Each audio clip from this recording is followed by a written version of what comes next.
Welcome to Wildlife Rehabilitation from Rescue to Release, a podcast dedicated to licensed wildlife rehabilitators and the veterinarians who support them.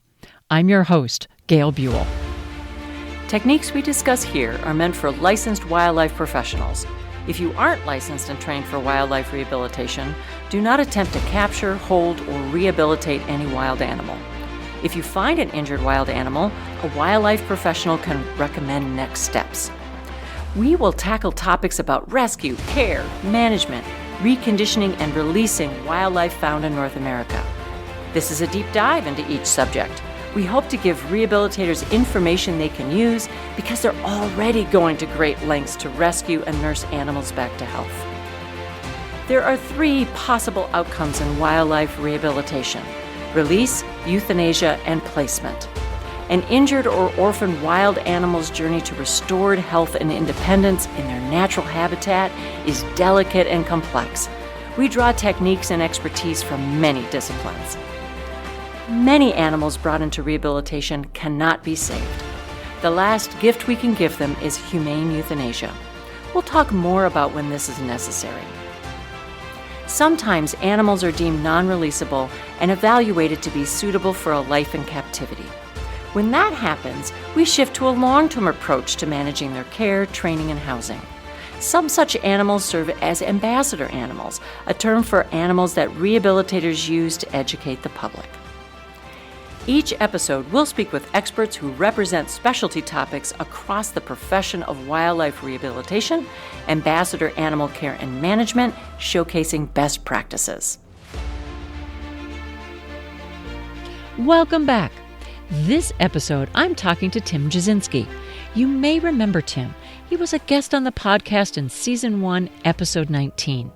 If you missed that episode, definitely go back and check it out. We discussed one of Tim's areas of unique expertise, Timberdoodles, or AKA the bog stomper. I am so excited because Tim Jasinski has agreed to be back on the podcast with us. And today we're going to be talking about a completely different bird than what we've talked about before. But today, Tim and I are going to be talking about a very specific subject. It is fostering of Canada geese. Tim, welcome. I'm so happy to have you back here. I'm so excited. This podcast is amazing. I was just telling you, it's so informative for so many different ways and reasons. It's so helpful. Even a species that we don't do here, I've listened to all of your podcasts, I believe, and it's just so informative. So I'm really honored to be here. This is great. Well, thank you. And I've been interviewing and having conversations with so many people who are willing to share their knowledge, and I am so thankful for that. Absolutely so thankful. But talk about spreading, and sharing the information. Where I saw, you and I've kind of been chatting on and off, and we've been seeing each other at conferences. And the last conference we saw each other at was the Ohio Wildlife Rehab Association conference, which, by the way, shout out, it was excellent. There's some excellent state conferences out there, and Ohio is one of them. And it was the very first time that I had been to that conference and fell in love. So everybody out there, you need to check it out. You need to become a member, because I'm sure they don't mind if you're out of state and become a member of OWRA. And you need to check out their conference. It is A+ in my book. It was really, really good and really fun to attend.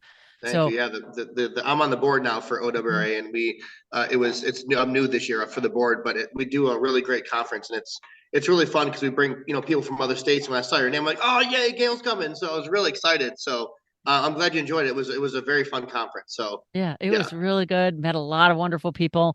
And the talk that I went to, or one of the talks I wanted to make sure I went to, was your talk, your presentation on fostering Canada geese. And as usual, you didn't disappoint. It was amazing. And I wrote down in my notebook, because I'm old school, that right away I'm like, I need to ask Tim back for this, because I think that this is so interesting. And the way you go about doing this demystifies it, I think, for people, and make it kind of reachable, doable for somebody who hasn't done this before. So thank you. Yeah, no, I'm glad. This is when we were speaking about this, having the idea to do this. It's something that's so helpful and so good for the bird. And it's so Mhm. easy, but there are little intricate things that you have to know and do right to make it a success. And we can talk I- about those things, of course, in this yes. Yeah. podcast, but it's you have to be a goose nerd, and I'm clearly one of those. So Yes, it, after that it, presentation, I was absolutely convinced you're a goose nerd, yes. and you've joined the group of goose nerds that like I am belong to too. So because I Yes. do love Canada geese as well, they're one of my favorites. So, but for everybody who has not listened to the Timberdoodle slash Bog Stomper podcast earlier that we did, can you give everybody a kind of a brief overview of your origin story?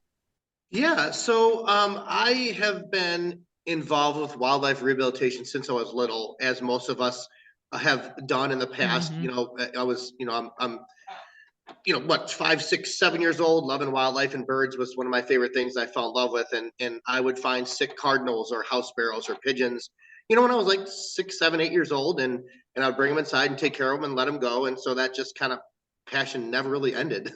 I've always had, pets as a kid, as an adult. And so it just kind of just never went out of my life. I worked at a pet shop for almost 15 years. That was my first job. And in that, one of my old neighbors actually did rehabilitation. She actually raised raccoons back when Ohio was allowed to do raccoons. And so Mhm. I met her, and I've known her for 30 years. And so I just kind of got into the rehab world that way, and specifically doing rescues. So I'm really quick and fast at what I Mhm. catching these animals. And one of the main ones I would catch often was geese. And Mhm. this is just an addition to my love of geese, but it's kind of just worked out. Where I remember specifically the woman Jackie that got me into this. She's no longer a rehabilitator, but I still talk to her and Mhm. stuff. And she had said she needs help catching a goose with fishing line.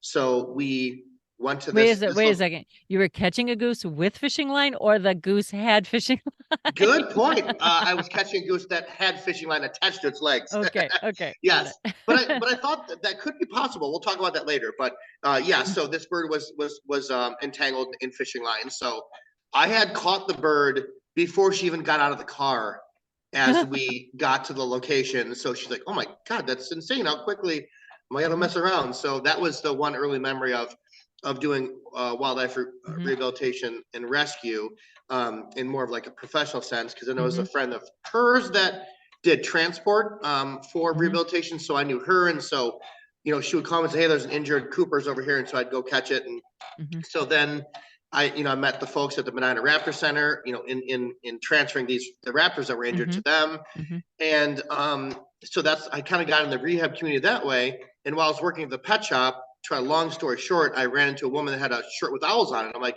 like, "Hey, I like your shirt." And she's like, "Oh, cool, you like owls?" And so we started chatting. And she said, "I volunteer at a nature center. You should be a volunteer there." I'm like, "Well, let me look into it." So I don't think I went then recently after that talk, but then I was at a local nature center and saw a hairy woodpecker hit a window. And Mhm. so I ran out there and grabbed it. And then I'm like, "What do I do with this bird?" And so they said, "I'll call Lake Erie Nature and Science Center, Bay Village." I'm like, "Oh, okay." I had talked to a woman that was there. So I brought the bird in there. That was in 2008, I think.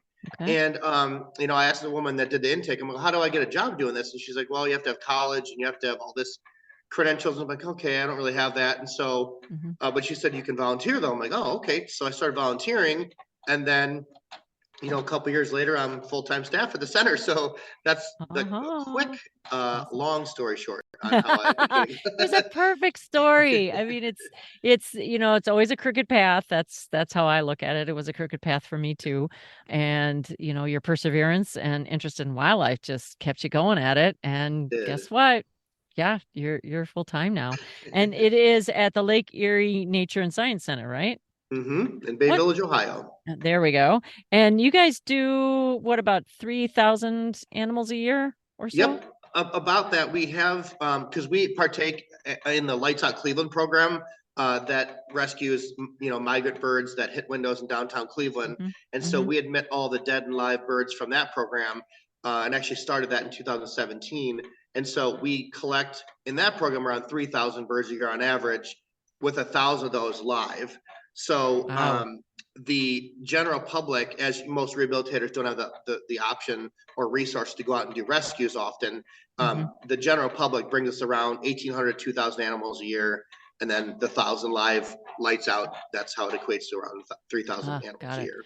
Are you strictly birds, or are you an equal opportunity rehabilitator? That's what I call myself. So. Yeah, so that's a good way to put it. Yeah, so we're kind of a generalist. So we specialize in waterfowl here, and songbirds, but we do pretty much anything that we can handle here at the center. Our center's pretty small.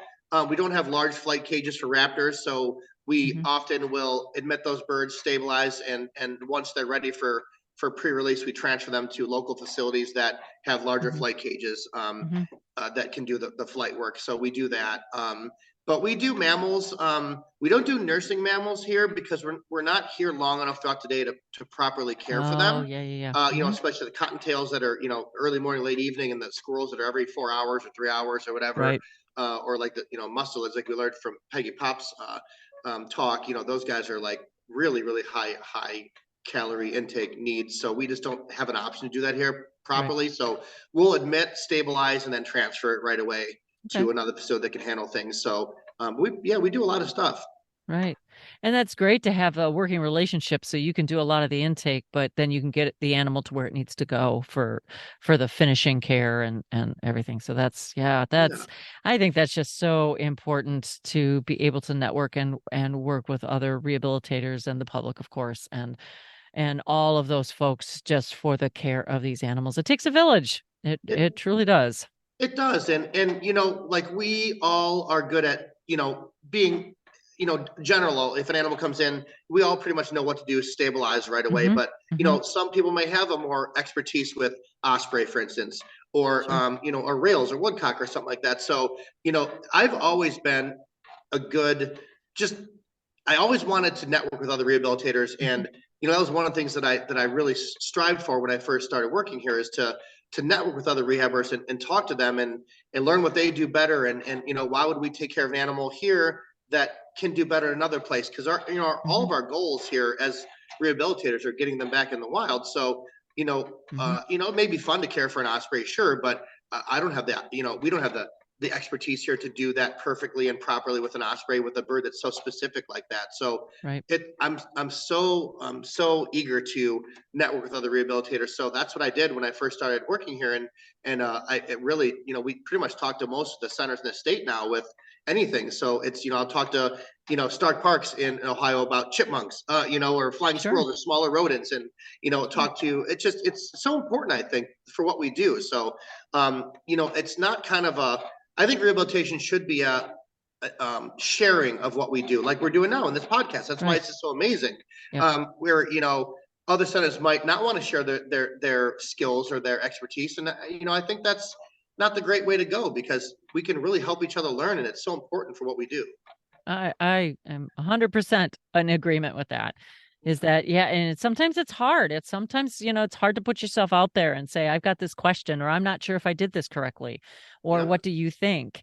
Most rehabilitators who are on the receiving end of that question are generally open and eager to help and non-accusatory, right? Because we're always concerned. We don't want to be pointed fingers at and things like that. Nobody does. But we're better together. And I totally agree with that. But today we're going to talk about Canada geese. So why do you like Canada geese as much as you do? Because I know they're one of your favorites. It is my absolute favorite bird of all time, animal of all time too. I like white-tailed deer too, but my favorite bird for sure is the Canada goose. And when I tell people that, they act like I'm on fire or something, and they're just, you know, like, what is this dude doing? And so it's a long history with me and this bird. So I've loved all birds since I was little. I remember begging my dad when I was probably 5 to get a pet bird. I remember specifically what he was doing, where he was at, and I'm like, I want a bird. And so eventually he brought a cockatiel home for me, and I just always loved birds. And I remember going to the park and feeding ducks, you know, bread, like we know shouldn't be done, and we all did it when we were kids. And we are, as educators and rehabilitators, are trying to, like, hey, don't do that, that's bad. But I remember doing that, you know, going to parks and stuff, and I just always loved that species, and for so many reasons. And I remember when I was a kid, I think it was in 1993 3 maybe. Fly Away Home was in the Oh, the theaters. Do you movie. remember that? I Yep. actually went and saw that movie in theater with my dad. So I remember it was so much fun to do that and to see that movie. And I remember also I was still in high school. There was a catalog that my dad would get where it had like hunting and fishing and like outdoorsy kind of stuff. And I remember they had a sweatshirt with Canada Geese. It was a red sweatshirt with a big V flag of Canada Geese on it. And I asked my parents to get it for me for Christmas, and I had it. And I felt like such a nerd, but I loved it. And it's just, I've always loved Canada Geese. And it's two things when you say something, when you're talking to somebody and you bring up Canada Geese, what are the two things they say negatively about Canada Geese? There's two main things. Yeah, they poop a lot and And they're loud. Well, secondly, next to being loud, they're mean. They always say they're mean. Oh, they're mean. Yes. So, yes. One of our volunteers here, when one of his first days, I said, we got to give this goose a match. He's like, oh, and he kind of rolled his eyes. I'm like, all right, let me give you an example. I said, say you're at the park with your family and a stranger runs up and picks up one of your siblings or starts to mess with your siblings and your parents react. Are they being mean? Are they defending your siblings? And he's like, well, they're defending him. I'm like, exactly. Canada Geese are not mean. They're good parents. That's a huge difference. So that's one main thing I always tell people is, everyone that doesn't like geese has a story about being attacked when they were a kid. So if you think about it and you ask questions, what were you doing? Where were you at? What time of year was it? It's always in the spring, near a nest or near a pair that has newly hatched goslings. And you were too close and didn't listen to their behaviors, which we'll talk about. And then you got either attacked or hissed at, and that is still considered attack to some people, which it isn't. And then that bird gets a negative connotation, and that's not fair. They're incredible parents, and that's one of the main reasons why I love this species so much. Just their bond with their flock, and just it's just everything about them is just amazing. Yeah, I love them too. I mean, a couple of my favorite things about geese. So I'm gonna just put that out here too, because I like Canada geese too. Yes. Partly I like them because a lot of people don't. Partly I like them because they were an endangered or threatened species for a very long time. And a lot of people don't even know that anymore because it's such a success story. But I really love hearing them in the fall when they're flying and they sometimes will fly pretty low and you can hear their wings sing and they will honk and talk to each other oh my gosh, I just love it. I absolutely love it. And I'm not really much for fall, but that's the thing that I love about fall is listening for the geese. Absolutely. And same with me. Fall's always been my favorite time of year. That's when all the geese are migrating. And, it's cooler outside. I don't like the heat, so it's cooler outside. My birthday's there, Halloween, so all the fun things happen in October. and that's one of the things is watching the geese set into a pond or a lake for the evening. It's just it's a beautiful experience.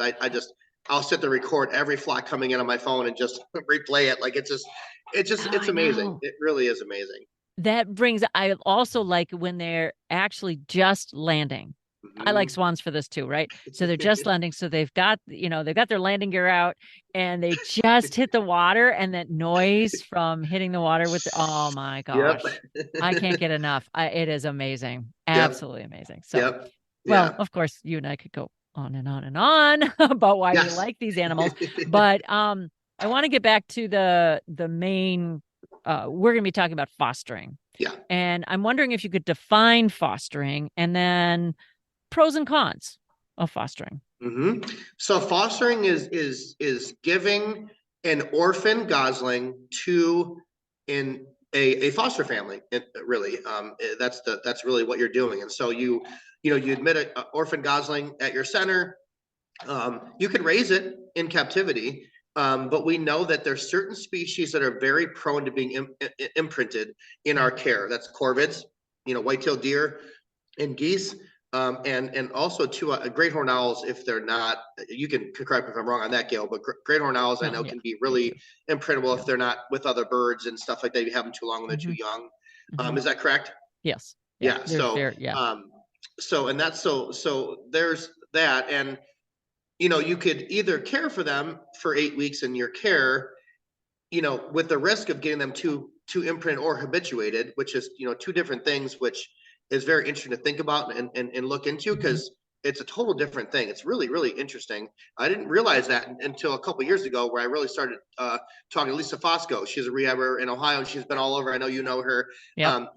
I was talking to her about some imprinted mallets we had. She's like, well, the imprinted habituate. I'm like, I don't know. What do you mean? And so we started talking. I'm like, that's really interesting. So, so you could do that and raise them in captivity and risk them imprinting, and then all the food and all the poop and all the cleaning and all the work, or you just give them to another family and they take them. That's it. And then they're in the wild where they belong. Right. And that's, in my mind, that's the best option. I am all for fostering everything that we can do. Kestrels, barred owls, songbirds. We foster as much as we can because it's just better for the animal. It's more work sometimes, and luckily I'm a goose nerd, and because I've watched geese for so long and watched their behavior and then trial and error, the fostering thing, I've learned the hard way on certain things and learned the easy way on other things. And so that's why I've been able to get a pretty good fostering protocols. All my protocols are in my brain, and they're not really on paper. So I know my boss and all my coworkers are like, you need to write that down. I'm like, I know. So then you reached out to me originally and said, hey, let's do a MOU, or what was it, SOP on woodcock. I'm like, yeah, let's do that. And you're like, you know what, this is too much fun, let's do a podcast. I'm like, yes, I'm in. So you have backup, and we now have a standard operating procedure for woodcock that other people certainly can improve upon, and all that, and that's on our website. So there you go. And then backup, we've got you talking about all of the pieces and parts and all those details. So so you can go back and have someone listen to this and say, this is the SOP for fostering geese. So just briefly, I just want to say that for folks that may not be as well versed in like the words imprinting or habituation, imprinting is a permanent process. It's a natural process. And I kind of think of it as like a shortcut to let the bird it's almost always birds, but there are mammals that also imprint. But it's a shortcut to help them kind of know who they are, know who the adults are, know what they're supposed to sound like, things like that. It's not that they can't learn after they've been imprinted. They certainly can, and they certainly do. But it's a permanent process, and it's not just I open my eyes and I imprint on anything that I'm looking at. It takes a little bit of time. Sometimes it's a very short amount of time. Sometimes it's a little bit longer. And at some point we'll have a podcast just on imprinting and habituation and tameness. But habituation is you're kind of getting used to something. The person shows up with the food ball every day, doesn't try to catch me, doesn't try to scare me, doesn't try to eat me, doesn't try to whatever. And okay, so food's good. So Tim is good because he's been bringing that food all the time. And that's habituation, habituating. And that's why in city parks, if you've got geese coming up to people who are feeding them bread, which we, again, know isn't the best, they learn that, well, the person that's walking up to me like this or sitting on that park bench means a free meal. Whereas in the field, maybe, or outskirts of the city or farther out, you wouldn't be able to approach, or those geese wouldn't approach you either. So that's just down and dirty on kind of the differences between that. I don't know if you have anything to add to that. No, that was perfect. Yeah, okay. You hit it perfectly. Yeah. Okay, great. So, there's some cons in fostering, right? And is it always, we're going to be talking about introducing a gosling to a foster family, so unrelated. But do you also can you bring them back to their own family? Yeah, so that's actually the most ideal, because then, like we'll talk here soon, there's little intricate things you have to do in fostering to make it successful. And if it's the original family, that's the best case scenario, because the parents already know each other. And they know the babies, they're the same size. It works out perfectly. And actually, we had a gentleman call last summer, and he said he found a gosling orphaned in this area. And he said, I can't find the parents. I'm like, where are you at again? He told me. I was like, okay, I know exactly where you're at. I said, go down this road, turn left. The parents are going to be right here.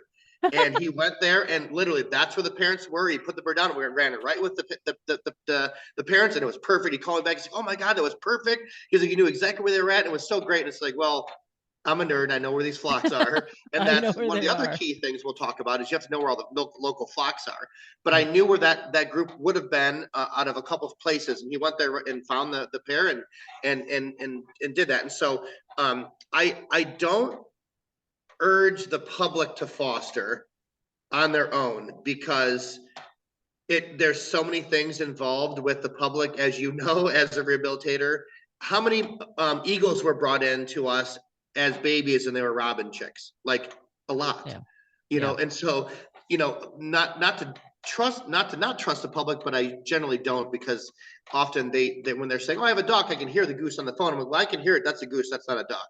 So it's just better to have the bird brought to your center to evaluate, make sure he's okay, make sure he's not injured, make sure it's waterproof, all those other things we need to do, because it's easier for us. We have that innate instinct and the experience to know what's right, what's wrong, what's going on. You know, I can see a post online and say that bird's sick, and 100 people will argue with me, and I said, no, I'm telling you. And then the bird dies, and they're like, what happened? I'm like, I told you guys that bird was sick. And so we just have that training and that instinct and that experience to know, you know. And so it's often tricky to have the public do that unless you have someone that really knows, like that guy. He really seemed like he would be able to figure it out, and if it didn't work, he would bring it to us right away. And so, you know, there are certain cases that I'll have the public do it, but it's rare because of the situational stuff involved in fostering. Right. They have good intentions, but also at the same time, they also have that, like we were talking about earlier, the background of geese are mean.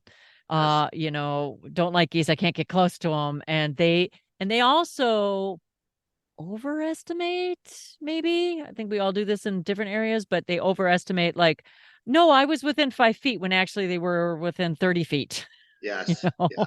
And that happens all the time. And like I said, for folks not in wildlife rehabilitation, I know it happens to me in other areas. So I'm not trying to demean anybody at all. Oh, no, of course at not. all, because lots of good intentions. But I agree that if we can get eyes and ears on the animal and then really that, yes, we can help this gosling a little bit better. And then we know. Well, right. We have it in our hands, and that's why, you know, people often call and say, well, you know, what's wrong with this animal? I'm like, well, I don't know. I'm not seeing it. So, you know, it's like if you call the doctor and say, hey, what's wrong with me, doc? He's gonna be like, well, I don't know, because I need to see you. You know, like it's so that's kind of the example I give often to people, and it's just better for us to look at it, even if it's for 2 seconds. Like, look, everything's good. You know, here's what you do. The animal can go back where it came from. If it, you know, it's just an orphan baby, or just a baby that was, you know, found alone, like the, you know, fawns or songbirds and stuff that are supposed to be on the ground at that age. You know, but like every situation is different every time. So that's why it's so important that we handle those cases, those calls. Exactly. Okay, so let's talk a little bit about Canada geese natural history. So what kinds of, I'll just turn it over to you, because I'll just take over, you know, because I like geese too. So let's talk about their natural history. It's just an amazing bird. There's so many, I'm going to say that probably 50 times, like I did in our woodcock podcast about how awesome they are. You know, so typically they're a very flock oriented bird. They're always together in big flocks or small flocks, depending. And here in Ohio, they're almost at every city park or place that has a pond. And so they're always together from, you know, like basically like when they have their babies and are older to the early winter, late winter. And then March, you kind of start seeing pairs separate from the flocks. And so generally a pair of geese won't nest or pair up or breed until they're into their second year. So, and I'll tell you a cool story about that later. But we had, so you have, you know, a pair that's an adult pair. They're over 2 years old, and they will leave their family flocks and then separate and go to almost always the same location they nested in the previous year. So when you have older birds that have already nested before, they're going to go back to their same territory.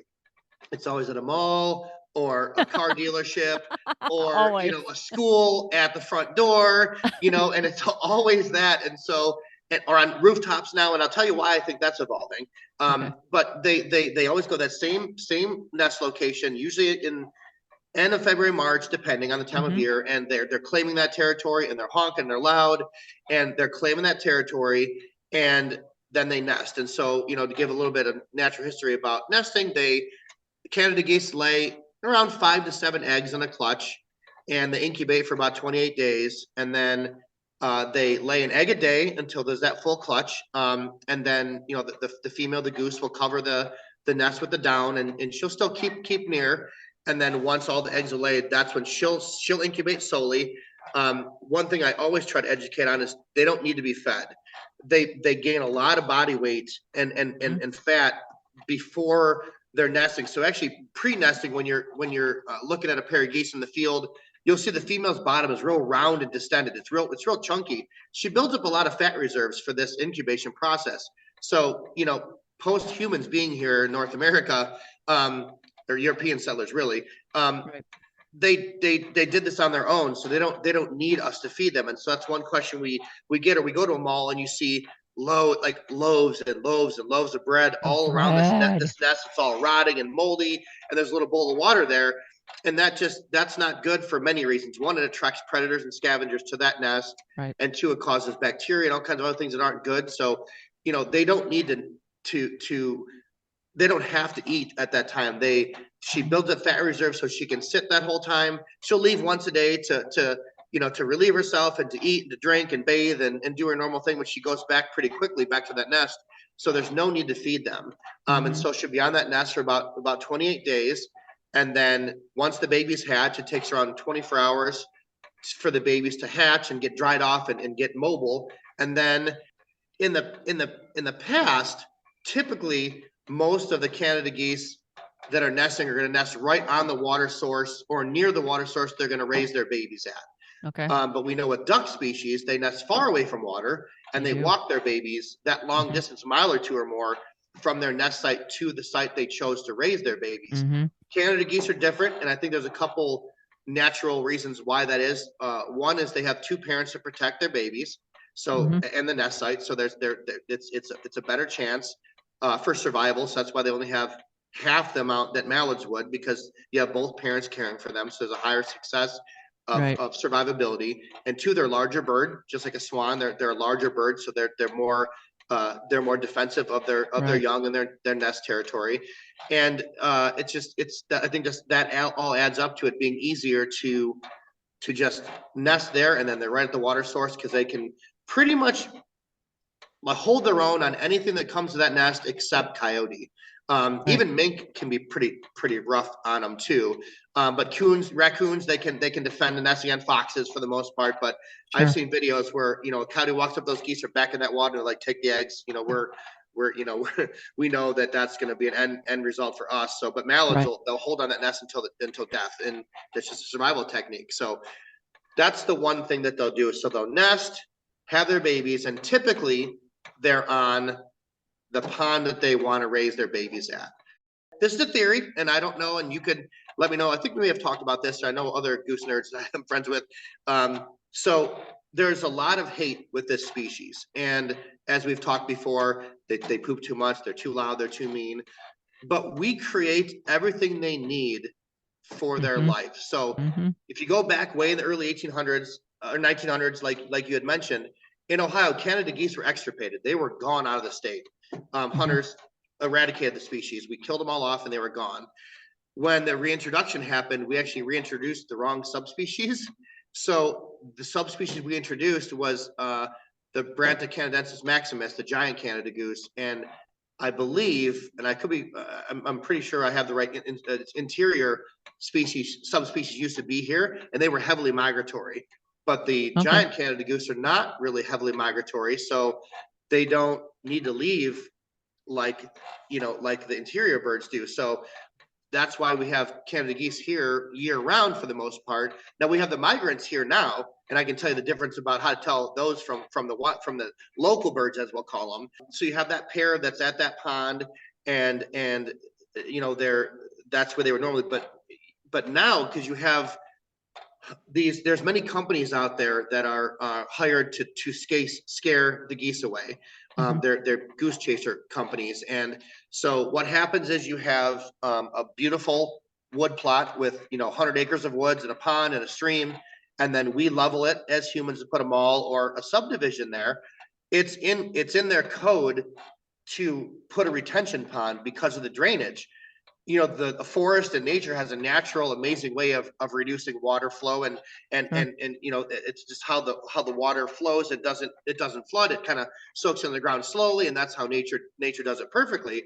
But because we leveled all the forest and put all this cut grass and cement, the water just it floods, and so it's part of the process involved to make a retention pond. And us as humans, for some reason, I disagree, but we love cut grass. We love open, expansive, huge acres of just cut green grass. And that is exactly what these Canada geese feed on. That's what they love to Yep. feed on. So historically, they would, be at the edge of the water where the bison would be grazing, or other native, animals like that. And they like that shortcut, tasty, fresh grass, and that's what they feed on. They feed on, aquatic vegetation too, but they really, really feed on that shortcut grass, and that's what they're grazers. Yeah. exactly, they're grazers, and we provide that everywhere. And so, because of all these, 15, 20 years ago, I mean, the whole city here in Ohio, where in Cleveland, where I'm at, is totally changed from what it was when I was a kid. And it's sad to see, because all these woods I used to explore when I was a kid are gone, and they're malls, or they're, it's just, so these birds have nowhere to go. Animals have nowhere to go, and because that habitat's taken away. But there's certain species like Canada geese and coyotes and white-tailed deer can really take advantage of that and adapt to our urban sprawl and do pretty well. And so what the geese are doing now is, because you have these companies that are chasing the geese away, they're adapting and they're nesting farther away from water, like the ducks do. Okay. And they're walking their babies back to the water source, and they often nest on rooftops, on hospitals, and other places. And then the babies just jump down, just like the ducks do, and wood ducks and other cavity nesting waterfowl. And the babies, then the parents walk to the nest where they would normally nest originally, where they want to raise the babies. But they're still getting into trouble with the dog chasing companies. And so, while I'm not a fan of it, of course, I'm more of a fan of that than the roundups. I don't know if I'm sure you know what the roundups are, but basically, yes, yeah, they used to have them in state Minnesota and federal too. agencies will round the birds up during June, and they're euthanized because there's too many. So it's the hazing thing is definitely better than that. But I always say we're creating that reason they're there, and then we're blaming the birds for it. That's not fair.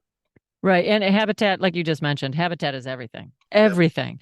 And when you have an adaptable species like a coyote or like a Canada goose, they, you build it, they will come. And, if you've got the food source, you've got the water source, you've got possible places for shelter and all that kind of stuff, they're going to be there and try really hard to be there. So, yeah, I agree. We've got, and, maybe we're doing better in some respects, riparian areas, and building corridors and building those bridges, those natural bridges over freeways and stuff, and things like that. But hopefully, we can learn a lot from these common species that are now common, and they've done very well around us. And that's one of the reasons that they are now common. And I had not realized about the reintroduction of the giant Canada geese instead of the interior Canada geese. But that's, even the interior ones, if the water stays open because you've got a aerator and things like that, if food's available and they have access to water, why leave? They got thousands of feathers on them to keep them warm. They do. And that's another thing that I always talk to people about when I'm talking about birds and waterfowl in general, is that they're going to gamble and try to stay as far north as they can to get to the breeding grounds as quick as they can to claim territory and breed, but they're gambling it. So if you get a big freeze, like we had on Lake Erie in 2013-14 winters and 14-15 winters, where the Lake Erie was 99% frozen, those birds that were gambling here lost, and a lot of them died, and a lot of them came to rehabilitators, and we were able to release them. But it's a gamble, and that's just nature. They're trying to, to gain that, basically pass on their genes and produce young, and so that's what they do. It's it's geese a little bit easier. They're larger, but I think the larger the birds, it's easier because they can pack on more fat, and they have more of a chance, more time to really kind of sit with no food, where some of the smaller birds, like, redbirds or mergansers or redhead ducks or things like that, they're Right. smaller birds, so they lose body weight a little bit quicker than the bigger birds. So Yeah, it's interesting. I mean, it's a gamble staying. It's a gamble if you do migrate and you come back too soon. right. Or it might be right on time, but all of a sudden there's a massive spring snowstorm or Yep. something like that. And a lot of warblers face that, right? Because Yep. they're also doing the same thing. It's a race against time Yep. to get back up here and pack on lots of food and have their eggs and feed them all the tons of insects we have in the north, you know? Yep. So, okay, well, so this is, I love that hypothesis, and maybe somebody listening will take that on as a project, or maybe you can figure Yeah. something out with a citizen science project or something.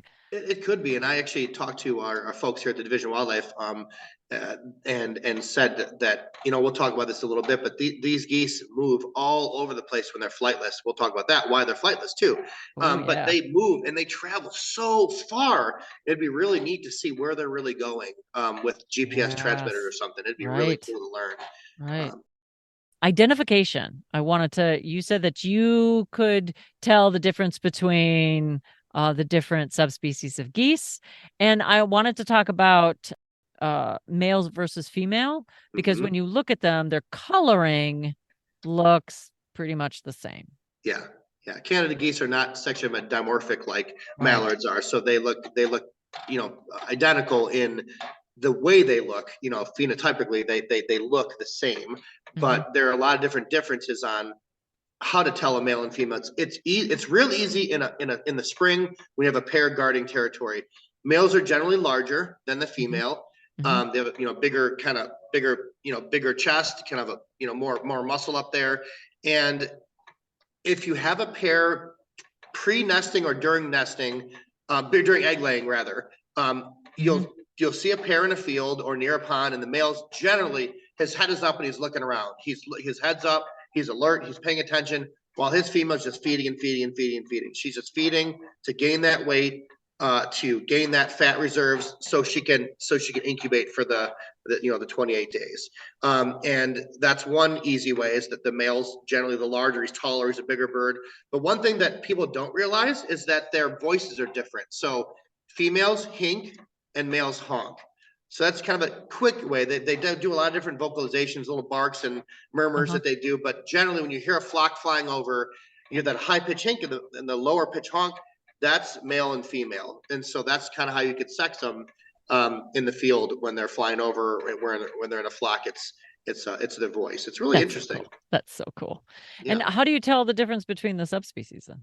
So that's a lot trickier, to do. And I don't know if we see a lot of subspecies here in Ohio. We do get interiors here, or lessers, they call them. Hmm. And we'll get cackling geese. And so there's, correct me if I'm wrong, there's 7 subspecies of Canada geese and 4 subspecies of cackling geese.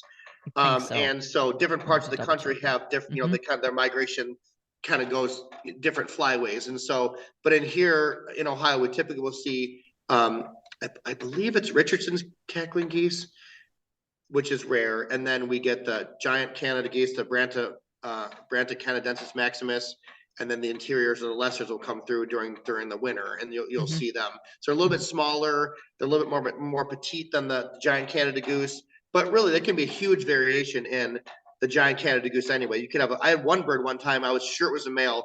This bird was monstrous and then laid an egg. So I'm like, okay, well, I was wrong on just visually looking at Very that bird. wrong. So it can be really, really different. Hmm. Hmm. But generally, that's how you can tell, is they're very similar in the way they look, but the size and the weight of the bird, can vary. But on average, most Canada geese, the males that we get in are like 4,000, 5,000 grams. Okay. Females are like 3 to 4,000 grams, probably Okay. on Okay. average. Hmm. But then when you get a lesser in, I think I had one that I was kind of second guess, it might have been a lesser. It was like 2,800 or something, 3,000 as an adult. Hmm. So, Hmm. you can kind of tell by weight, but are they skinny? Are they not skinny? And so, Right. it's variable, but it's pretty tricky. But typically, you're going to see giant Canada geese in Ohio. Okay. I have a weird question. Sure.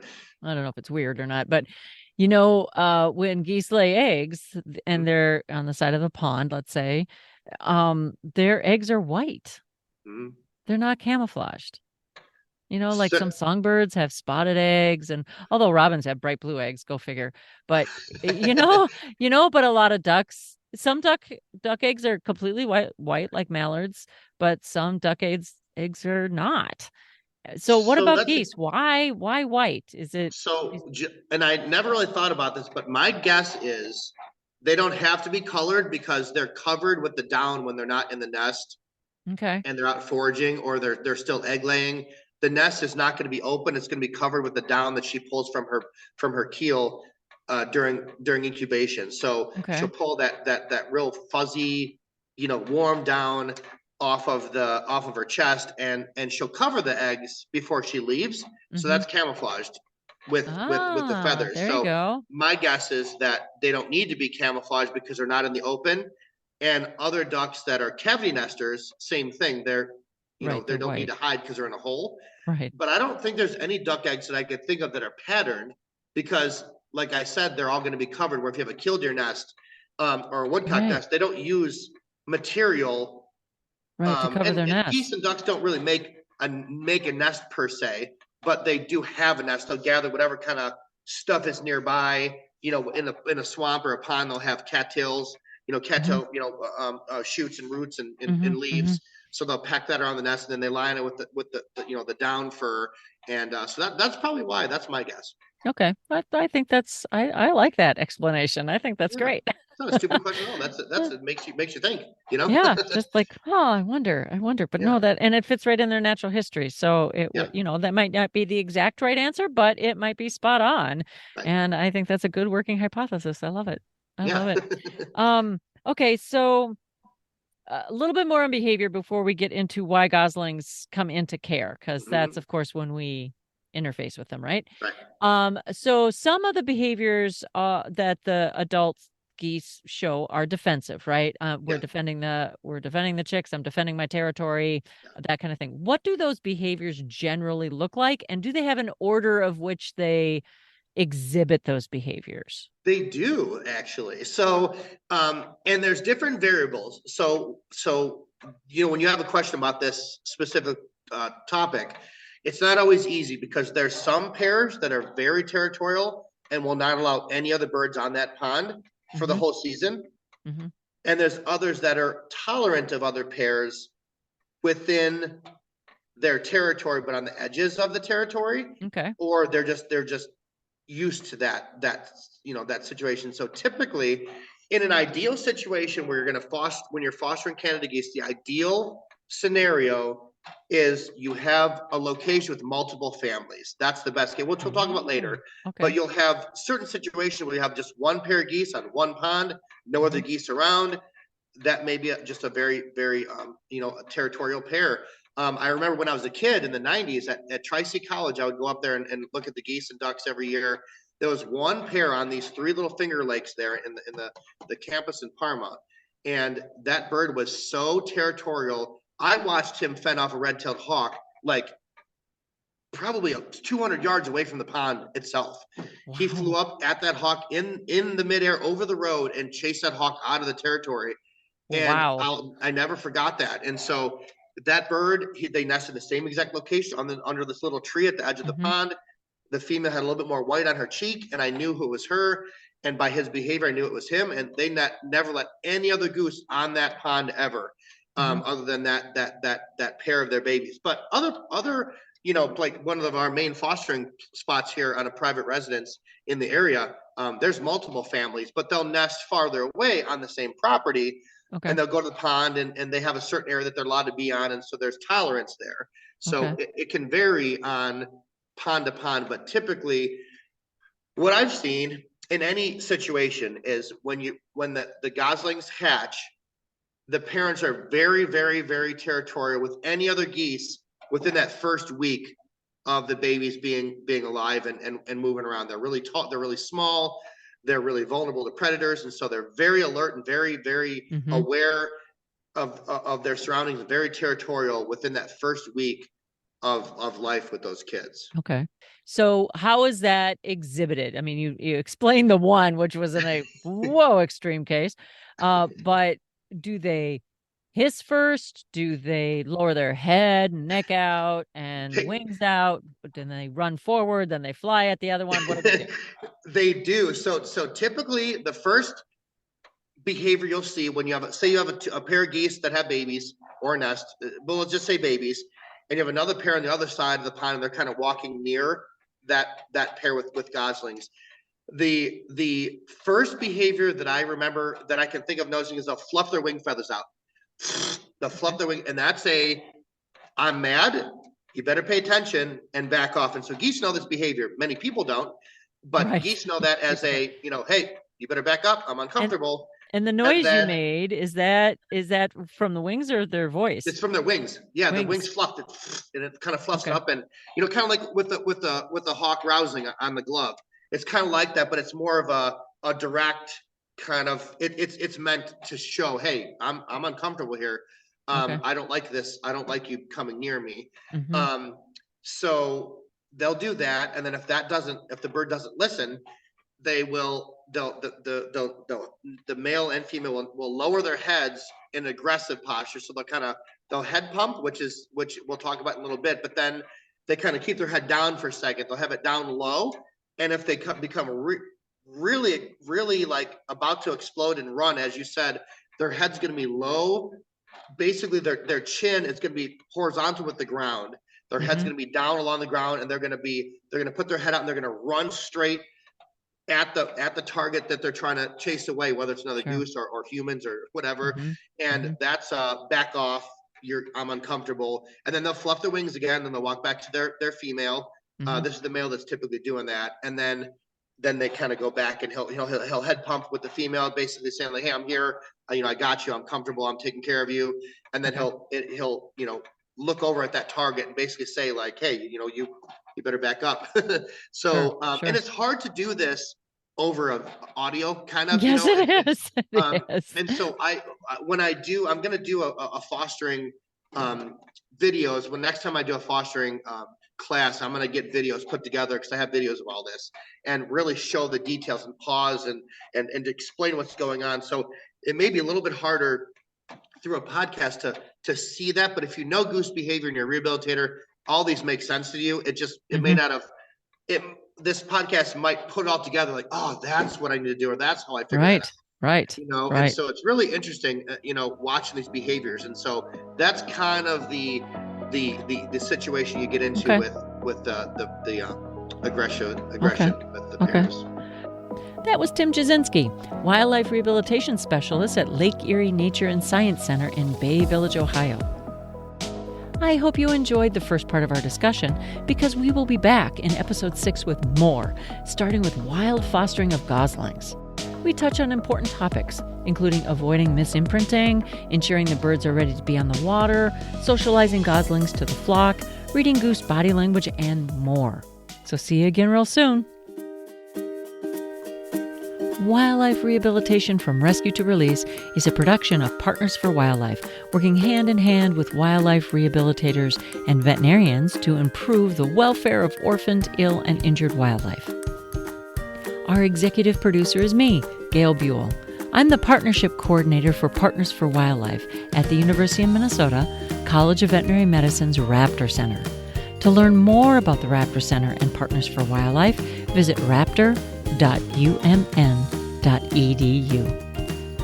Our producer is Kirk Clockey. Special thanks to our guest Tim Jasinski, Partners for Wildlife, and the Raptor Center at the University of Minnesota College of Veterinary Medicine. And that's our show. Hope you'll join us again next time.